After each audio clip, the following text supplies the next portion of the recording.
guess I don't know for sure. I believe I think the president had his word that I was fired because of the Russia investigation. Something about the way I was conducting it, the president felt created pressure on him that he wanted to relieve. Again, I didn't know that at the time, but I've watched his interview, I've read the press accounts of his conversations, so I take him at his word there. Now look, I could be wrong. Maybe he's saying something that's not true, but I take him at his word, at least based on what I know now. Now, talk for a moment about his request that you pledge loyalty and your response to that and what impact you believe that had. I don't know for sure, because I don't know the president well enough to read him well. I think it was, first of all, our relationship didn't get off to a great start, given the conversation I had to have on January 6th. This was not, this didn't improve the relationship because it was very, very awkward. He was asking for something and I was refusing to give it. But again, I don't know him well enough to know how he reacted to that exactly. Do you believe the Russia investigation played a role? And why I was fired? Yes. Yes, because I've seen the president say so. Let's go to the Flynn issue. Senator Reich outlined, I hope you could see your way to letting Flynn go. He's a good guy. I hope you can let this go.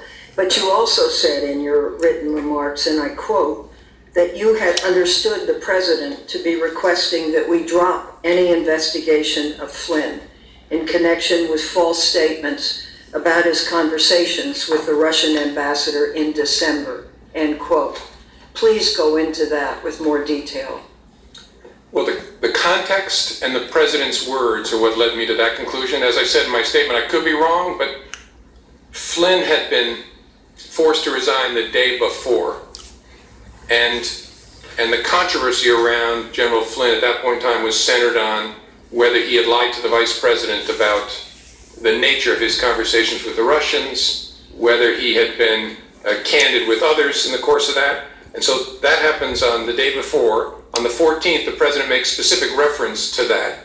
And so that's why I understood him to be saying that what he wanted me to do was drop any investigation connected to Flynn's account of his conversations with the Russians. Now, here's the question. You're big, you're strong. I know the Oval Office, and I know what happens to people when they walk in. There is a certain amount of intimidation. But why didn't you stop and say, Mr. President, this is wrong. I cannot discuss this with you? It's a great question. Maybe if I were stronger, I would have. I was so stunned by the conversation that I just took it in.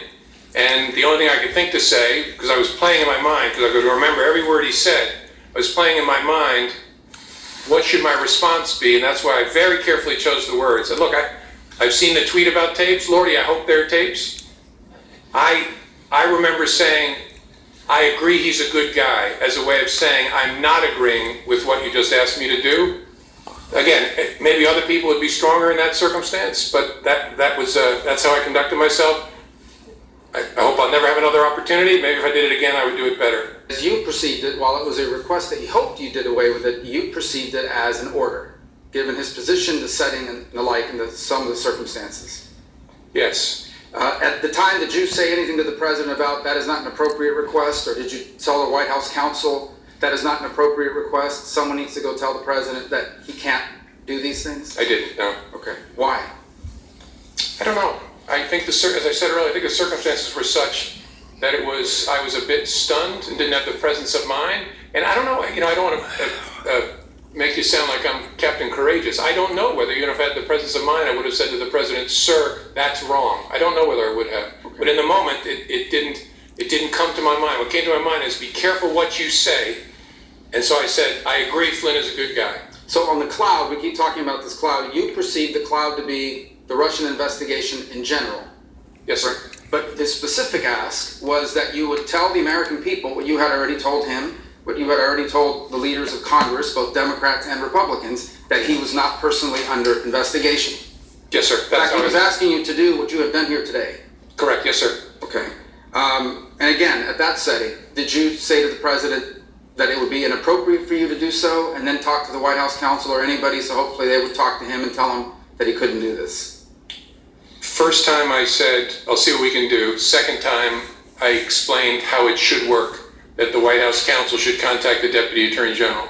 You told him The that? President said, okay, I think that's what I'll do. And just to be clear, for you to make a public statement that he was not under investigation would not have been illegal, but you felt it made no sense because it could potentially create a duty to correct if circumstances changed. Yes, sir. We wrestled with it before my testimony where I confirmed that there was an investigation, and there were two primary concerns. One was it creates a duty to correct, which I've lived before, and you want to be very careful about doing that. And second, it's a slippery slope because if we say the president and the vice president aren't under investigation, what's the principal basis for stopping? Okay. And so the leadership at Justice, Acting Attorney General Bente, said you're not going to do that. Now, on March 30th, during the phone call about General Flynn, you said he abruptly shifted and brought up something that you call, quote unquote, the McCabe thing. Specifically, the McCabe thing, as you understood it, was that McCabe's wife had received campaign money from what I assume means Terry McAuliffe. Yes, sir. That was very close to the Clintons. And so why had the president at any point in time expressed to you concern, opposition, potential opposition to McCabe? I don't like this guy because he got money from someone that's close to Clinton. He had asked me during previous conversations about Andy McCabe and said, in essence, how's he going to be with me as president? I was pretty rough on him on the campaign trail. He was rough on McCabe? He was rough by his own account. He said he was rough on McCabe and Mrs. McCabe on the campaign trail. How's he going to be? And I assured the president, Andy is a total pro. No issue at all. You got to know the people of the FBI. They are not. So the president turns to you and says, remember, I never brought up the McCabe thing because you said he was a good guy. Did you perceive that to be a statement that I took care of you? I didn't do something because you told me he was a good guy. So now, I'm asking you potentially for something in return. Is that how you perceived it? I wasn't sure what to make of it, honestly. That's possible, but it was so out of context that I didn't have a clear view of what it was. Now, on a number of occasions here, you bring up, let's talk now about the general Russia investigation, okay? In page 6 of your testimony, you say, the first thing you say is, he asked what we could do to, quote unquote, lift the cloud, the general Russia investigation, and you responded that we were investigating the matter as quickly as we could and that there would be great benefit if we didn't find anything to having done the work well. And he agreed. He re-emphasized the problems it was causing him, but he agreed. So in essence, the president agreed with your statement that it would be great if we could have an investigation, all the facts came out, and we found nothing. So he agreed that that would be ideal, but this cloud is still messing up my ability to do the rest of my agenda. Is that an accurate assessment of? Yes, sir. He actually went farther than that. He said, and if some of my satellites did something wrong, it'd be good to find that out. Well, that's the second part, and that is the satellites. He said if one of my satellites, I imagine by that he meant some of the other people surrounding his campaign did something wrong, it would be great to know that as well. Yes, sir. That's what he said. So are those the only two instances in which that sort of back and forth happened, where the president was basically saying, and I'm paraphrasing here, it's okay, do the Russia investigation. I hope it all comes out. I have nothing to do with anything Russia. It'd be great if it all came out, if people around me were doing things that were wrong. Yes, as I recorded it accurately there, that was the sentiment he was expressing. Yes, sir. So what it basically comes down to is the president has asked three things of you. He asked for your loyalty, and you said you would be loyally honest. Honestly loyal. Honestly loyal. He asked you on one occasion to let the Mike Flynn thing go because he was a good guy. By the way, you're aware that he said the exact same thing in the press the next day. He's a good guy, he's been treated unfairly, et cetera, et cetera. So I imagine your FBI agents read that. I'm sure they did. The president's wishes were known to them, certainly by the next day when he had a press conference with the prime minister. Going back, the three requests were, number one, be loyal. Number two, let the Mike Flynn thing go. He's a good guy. He's been treated unfairly. And number three, can you please tell the American people what these leaders in Congress already know, what you already know, what you've told me 3 times, that I'm not personally under investigation? Those are the 3 things he asked. Yes, sir. You know, this investigation is full of leaks left and right. I mean, we've learned more from the newspapers sometimes than we do from our open hearings, for sure. You ever wonder why, of all the things in this investigation, the only thing that's never been leaked is the fact that the president was not personally under investigation, despite the fact that both Democrats and Republicans and the leadership of Congress knew that and have known that for weeks? I don't know. I find matters that are briefed to the Gang of Eight are pretty tightly held, in my experience. Finally, who are those senior leaders at the FBI that you shared these conversations with? As I said in response to Senator Feinstein's question, Deputy Director, my Chief of Staff, General Counsel, Deputy Directors, Chief Counsel, and then more often than not, the number 3 person at the FBI who's the Associate Deputy Director, and then quite often the head of the National Security Branch. Senator White. Thank you, Mr. Chairman. Okay, so notice about the huge difference between Senator Feinstein and Senator Cruz, their line of questioning. It's a completely different line of questioning. And that's okay, that's what congressional hearings are about. We're supposed to have differences in interests into the hearing, and the difference and clear difference is between party lines, if you notice that. Now, I did not get it on tape, but so far, former Director Comey has stated at least 3 or 4 times already that Donald Trump at no time was under investigation by the FBI. He has stated that, and very near the end of this thing with Senator Cruz, he explained why he never told the American people.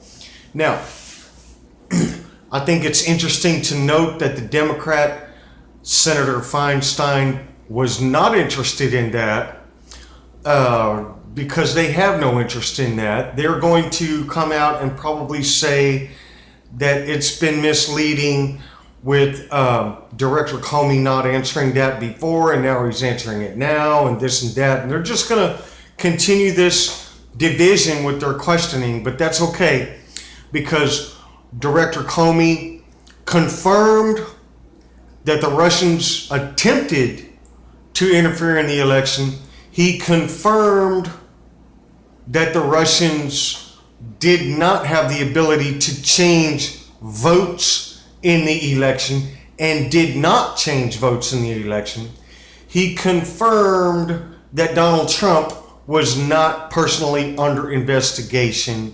He confirmed that Donald Trump was interested in if any of his people that were around him had done something wrong, that information should come out, and that he was okay with this Russia investigation.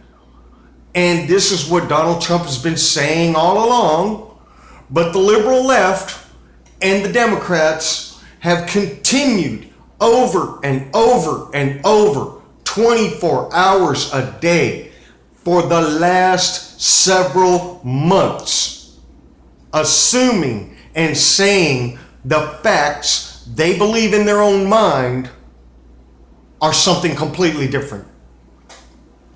So let's hope that this congressional hearing with Comey will put to rest some of the issues that the Democrats have continued to ignore. Some of the facts, the congressional hearing today that bring forward should lay to rest the complete and total denial by the Democrat Party of these facts.